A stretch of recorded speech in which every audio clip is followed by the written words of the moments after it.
Hello. TYBA आपण मध्ययुगीन मराठी वाङ्मयाचा इतिहास पेपर क्रमांक 4 यामध्ये आपण एकनाथांच्या कालखंडाला सुरुवात करणार आहोत. लक्षात, ज्याचं प्रकरणाचं नाव आहे बहामनी राजवट एकनाथकालीन महाराष्ट्र. लक्षात, ज्याला तमोयुग म्हटलं आहे. आणि एकनाथ पंचक ह्यांच्या वाङ्मयाचा अभ्यास आपल्याला करायचा आहे. आता संत एकनाथ जे आहे की ज्ञानेश्वरांच्या नंतर सुमारे 300 वर्षांनी महाराष्ट्राच्या ह्या सांस्कृतिक जीवनामध्ये संपूर्ण बदल घडविण्यासाठी धार्मिक आध्यात्मिक क्षेत्रामध्ये एक महान असं कार्य एकनाथांच्या हातून घडतं. जवळजवळ नामदेवाचा अवतार समाप्तीनंतर सुमारे 200-250 वर्षाचा काळ, म्हणजे असं म्हटलं जातं की नामदेवाच्या नंतर भारतभर पदयात्रा करून त्यांनी हा जो वारकरी संप्रदाय जो आहे त्याचा प्रचार अगदी पंजाबपर्यंत केला. आणि म्हणून पंजाब्यांच्या गुरु ग्रंथसाहेब ह्या ग्रंथामध्येही नामदेवाचे हिंदी अभंग आपल्याला उपलब्ध होतात. आलं लक्षात.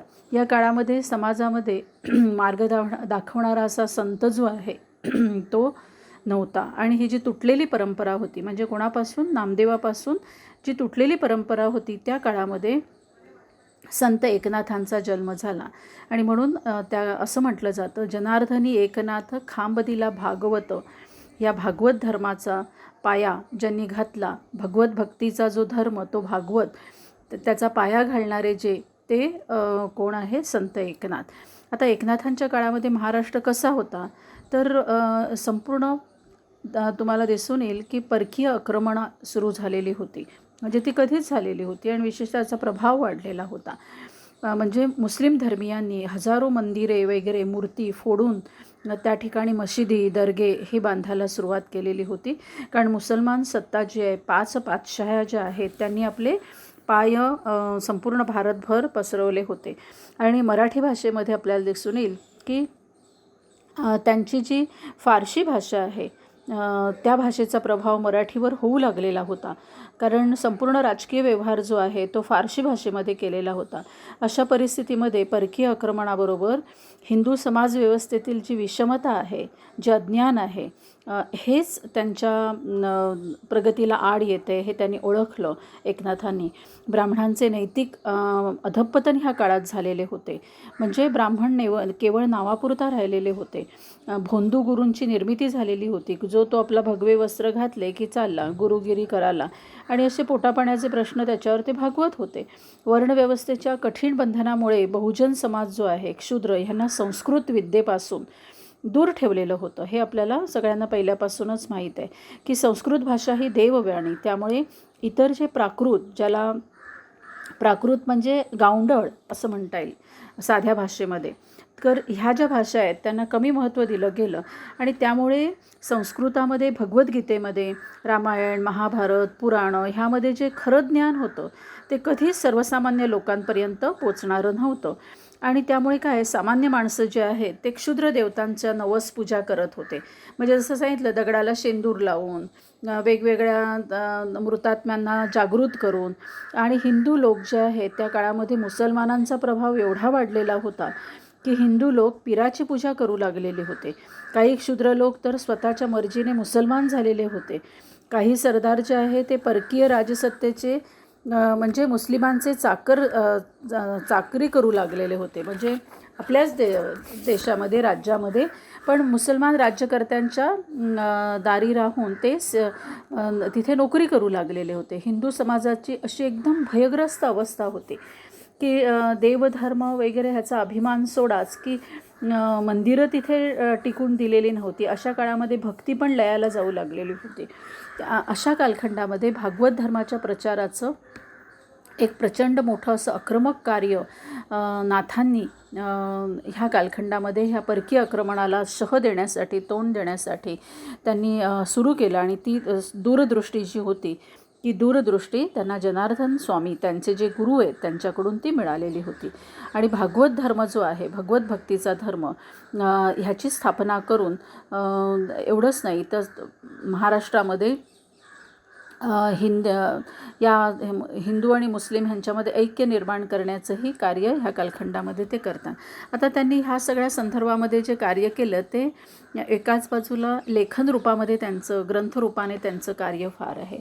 आता मुळात नाथांचा जन्म जो आहे त्यांचा कालखंड जर बघितला तो इसवी सन 1528मध्ये झालेला आहे. आणि विजयनगरहून तुम्हाला असं आढळेल की ही जी विठ्ठल मूर्ती आहे पंढरपूरची, ही मुळात आपल्याला विजयनगरच्या राज्यामध्ये ती होती. ती पंढरपूरची मूर्ती, विठ्ठलाची मूर्ती जी आहे ती संत भानुदासांनी, म्हणजेच कोण, नाथ हे त्यांचे पंतू लागतात, त्यांनी ती पंढरपूरला आणली अशी एक आख्यायिका ह्या मूर्तीबद्दल सांगितली जाते. आणि अशा पद्धतीची भगवत भक्ती जी आहे ना ती त्यांच्या अगदी म्हणजे ज्याला म्हणता येईल की पंजोबांपासून त्यांच्याकडे ती भक्ती चालू होती. आणि अशा पुण्यशील घरामध्ये त्यांचा जन्म झाला. त्यांचं जन्मगाव कुठचं आहे तर पैठण. त्या काळामध्ये पैठण म्हणजे महाराष्ट्राचं काशी क्षेत्र, संपूर्ण संस्कृत आणि धर्मग्रंथांच्या अभ्यासाचं ते एक पीठ होतं, एक क्षेत्र होतं. आणि ह्या अशा एका पुण्यभूमीमध्ये त्यांचा जन्म झाला. पूर्वसंस्कार ज्याला आपण म्हणतो ते त्यांच्याकडे चांगल्या पद्धतीचे होते. त्यांचे गुरु जे आहेत ते जनार्दन स्वामी, ते दत्त संप्रदायाचे होते. आता वारकरी संप्रदायाची परंपरा नाथांच्या घरामध्ये चालत आलेली म्हणजे पंजोबापासून. आणि त्याचबरोबर आपल्याला दिसून येईल की नाथांनी गुरु केले ते दत्त संप्रदायी. त्यामुळे झालं काय, दोन संप्रदायाचा संगम ह्या त्यांच्या व्यक्तिमत्वावर झालेला आपल्याला दिसून येतो. आता ह्या कालखंडामध्ये पुढे त्यांनी पैठणचे ही वैदिक परंपरा आणि संस्कार तर स्वीकारले, पण ह्या दोन्ही विचारांचा त्याने समन्वय केला. म्हणजे वारकरी संप्रदाय आणि पैठणची वैदिक परंपरा. पैठणमध्ये वेदांना प्रमाण मानून वेद म्हणतात तीच पूर्व दिशा सांगणारा असा तिथूनचा परखड ब्राह्मण वर्ग जो आहे ह्यांना शह देता देता त्यांनी आपलं लेखन पुढे केलेलं दिसून येतं. 12व्या वर्षापासूनच त्यांनी गुरुसेवा करायला सुरुवात केली आपल्या जनार्दन स्वामीची. आणि तिथेही गुरु जो आहे तो आपल्या शिष्याला कशा पद्धतीने तरबेज करतो, वेगवेगळी संघर्ष संकटाला तोंड देऊन त्याला त्याचं मोठेपण सिद्ध करतो, ते सगळ्या परीक्षेमध्ये आपल्याला दिसून येईल ते पार पडले आणि यशस्वी झाले. मग 18व्या वर्षी ते सुलभ पर्वतावर सगुण साक्षात्कार झालेल्या गुरुसोबत तीर्थयात्रेला गेले. आता असं म्हटलं जातं की जनार्दन स्वामींना साक्षात दत्तगुरूंनी दर्शन दिलेलं होतं, त्यांच्या पादुका त्यांना दिलेल्या होत्या. आणि अशा साक्षात्कार झालेल्या गुरुबरोबर त्यांनी तीर्थयात्रेला सुरुवात केली. आणि जवळजवळ 25व्या वर्षापासून पैठणमध्ये ते गृहस्थाश्रम म्हणजे वयाच्या गृहस्थाश्रमी म्हणत असताना विवाहबद्ध होऊन मुलं बाळं संसार आणि एका बाजूला संपूर्ण आध्यात्मिक जीवन जे आहे तेही ते जगत होते. अशा दोन्हींचा समन्वय त्यांच्या आयुष्यामध्ये आपल्याला दिसतो. ते काही तुकारामासारखे म्हणजे ज्याला म्हणता येईल की संसाराचा त्याग वगैरे करून असे पूर्ण जीवन जगत होते असं नाही. तर ह्या दोन्हीचा समन्वय करणारे नाथ हे आपल्याला दिसतात. आणि जनार्दन स्वामींबरोबर ते त्यांचा बराच कालखंड ते एकत्रित यात्रा करतात. आणि त्या यात्रेच्या काळामध्येच आपल्याला दिसून येईल की त्यांच्याकडून ग्रंथलेखनाची जी सुरुवात होते त्याला कारणही तशा पद्धतीचं घडतं की एका पंचवटीमध्ये असताना तीर्थयात्रा करीत असताना जनार्दन स्वामी यांच्या आज्ञेने म्हणजे एका घरी ते थांबतात. त्या ठिकाणी भागवताचं पारायण सुरू झालेलं असतं. ते ऐकतात आणि ऐकल्यानंतर जनार्दन स्वामी आपल्या शिष्याला सांगतात की बघ, हे जे भागवत आहे हे तू मराठीमध्ये आणायचं आहे, तुला हे काम करायचं आहे. आणि ही प्रेरणा त्यांना आपल्या जनार्दन स्वामींकडून मिळते. आणि मग चतुश्लोकी भागवताचा हा जो ग्रंथ आहे, नाथांनी हा पहिला ग्रंथ जो आहे भागवताच्या दुसऱ्या म्हणजे स्कंधामधील 9वा अध्याय म्हणजे 32 ते 35 असे जे 4 श्लोकावर नाथांनी म्हणजे त्याच्यातले फक्त 4 श्लोकच घेतले त्यांनी संस्कृतमधले. आणि त्या श्लोकावर जवळजवळ 1036 ओव्यांचा भाष्य ग्रंथ असा मोठा ग्रंथ चतुश्लोकी भागवत ज्याचं नाव आहे हा त्यांचा पहिला ग्रंथ. आता काही गोष्टी तुम्हाला एका वाक्यासाठी किंवा 4 पद्धतीचे ऑप्शन ज्या परीक्षेचा पॅटर्न जसा आता बदलला आहे त्यामुळे ह्या सगळ्या गोष्टीबरोबर महत्त्वपूर्ण ग्रंथांची नावं तुम्हाला लक्षात ठेवावी लागतीलच. आता इथे सृष्टी निर्मितीपूर्वी ब्रह्मदेवाने केलेली जी तपश्चर्या आहे, जी श्री आदिनारायण प्रसन्न होऊन जे ज्ञान सांगितलेलं आहे, ते ज्ञान म्हणजेच काय, चतुश्लोकी भागवताचं तो विषय आहे.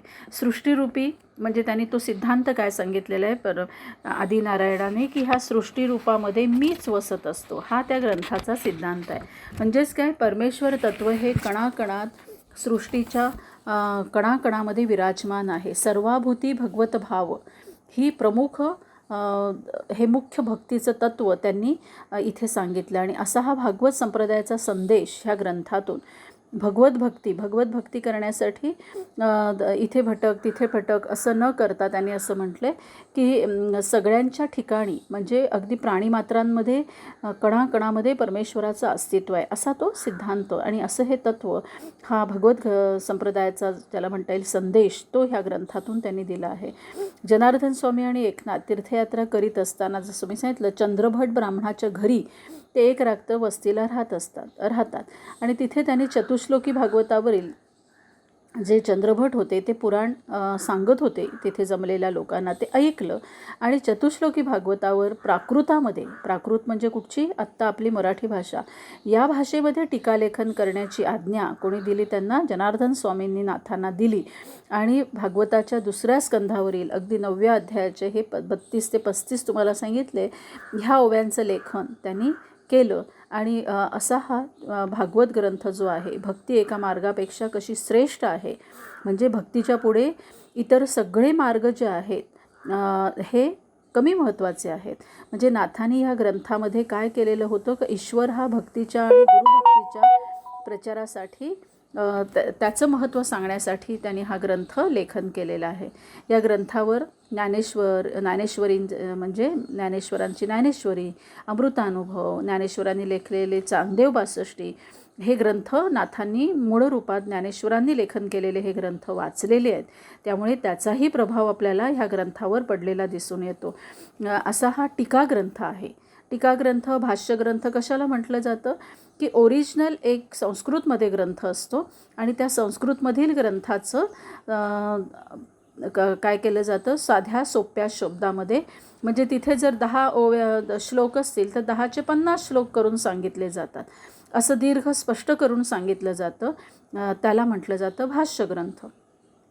आणि साक्षात ब्रह्मदेव, भगवंत, जनार्दन स्वामी, नारद, व्यास यांनी काव्यसंपन्न ह्यांची वर्णनं, ह्यांना कशा पद्धतीने त्यांनी महत्त्व दिलेलं आहे त्याचं सगळं चित्रण त्या ग्रंथात येतं.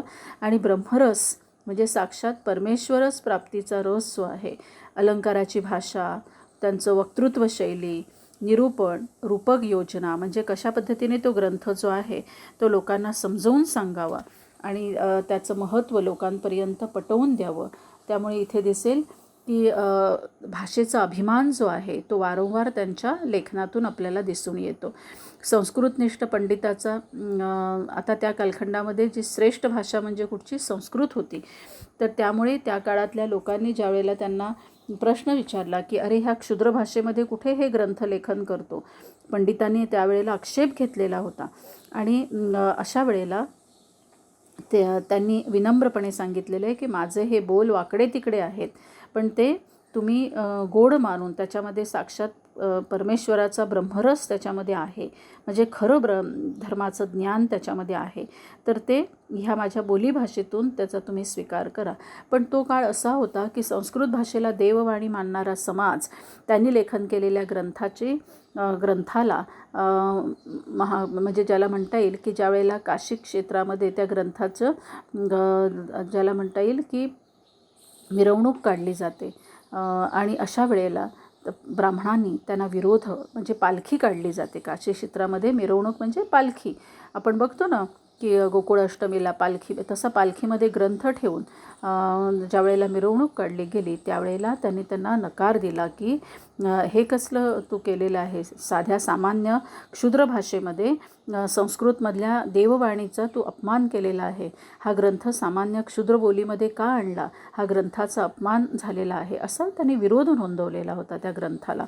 लक्षात. तर सांगण्याचं तात्पर्य काय आहे की त्यावेळेला त्यांनी त्या लोकांना असा खडा सवाल केला की जर संस्कृत भाषा देवानी तयार केली तर प्राकृत भाषा काय चोरांनी तयार केलेली आहे का, असा खडा सवाल त्यांनी विचारला. आणि पुढे आपल्या ग्रंथलेखनाचं कार्य जे आहे ते त्यांनी पुढे सतत चालू ठेवलेलं आपल्याला दिसून येतं. आणि हा ग्रंथ चतुश्लोकी भागवत हा ग्रंथ लिहिल्यानंतर त्यांना असं वाटू लागलं की आपला हा ग्रंथ ना जरा आपण फार लहान लिहिलेला आहे, आपल्याला अजून ह्याच्यामध्ये भरपूर काही काही स्पष्ट करून सांगता येईल. आणि म्हणून मग त्यांनी काय केलं, चतुश्लोकी भागवताचाच तीच रचना जनार्दन स्वामींनी आणखीन थोडीशी दीर्घ रूपामध्ये 3 वर्षांनी, जवळजवळ 3 ह्या ग्रंथ लेखनानंतर म्हणजे इसवी सन 1573ला 3 वर्षानंतर त्यांनी पुन्हा हा एकनाथी भागवत नावाचा ग्रंथ लेखन केला. आता हा ग्रंथ हा देखील आपल्याला दिसून येईल की त्यांनी लिहायला सुरुवात जी आहे तो पैठण इथेच त्याची सुरुवात त्यांनी केली आणि पैठण इथेच त्या ग्रंथाचा शेवट म्हणजे लेखन करून पूर्ण केला.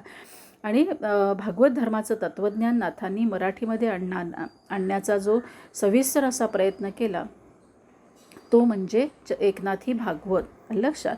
आणि अतिशय साध्या सोप्या सुबोध लोकांना कळेल अशा पद्धतीने तो ग्रंथ जो आहे तो लोकांपर्यंत नेण्याचा त्यांनी प्रयत्न केला. आणि हा पण काय आहे, हा भाष्य ग्रंथ आहे, लक्षात.